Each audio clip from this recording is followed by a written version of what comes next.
তারপর হঠাৎ একদিন তোমার মনে হবে কোনো কমিটমেন্টে না যেয়েও আমাদের সম্পর্কটা কতখানি গভীর ছিল।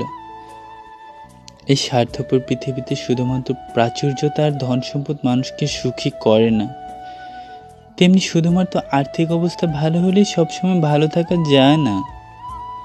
জীবনটাকে দারুণভাবে উপভোগ করার জন্য কখনো কখনো একটা পাগলামি করার মানুষ লাগে।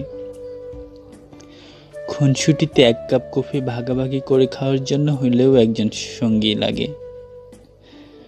কারো তাকানোর ভঙ্গি, হাসির স্টাইল, চোখের চাহনি এসব দেখার জন্য হলেও কয়েকজন বাঁচতে ইচ্ছে করার মতো একটা মুহূর্ত লাগে। একদিন সব থেকেও কোনো একজনের না থাকাটা তোমাকে বড্ড পোড়াবে।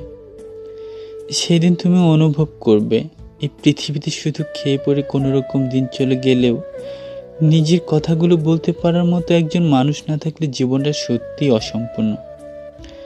জীবনে সত্যি কেউ একজন থাকা দরকার, যার পাগলামিতে, যার ভালোবাসায় জীবনটা কাটানো যায়।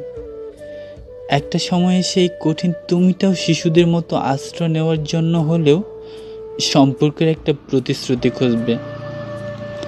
সেদিন তোমার বুকের ভিতরে পুরনো ক্ষতটা আবার নতুন করে জেগে উঠবে। সেদিন তুমি অনুশোচনায় ভুগবে, নিজে নিজেই ভাববে কি বা ছিল, একটা প্রতিশ্রুতি তো। সেদিন তোমার অনুভব হবে নিজের মনের অনুভূতি প্রকাশ করার মতো একটা কাছের মানুষ বড়ই অভাব।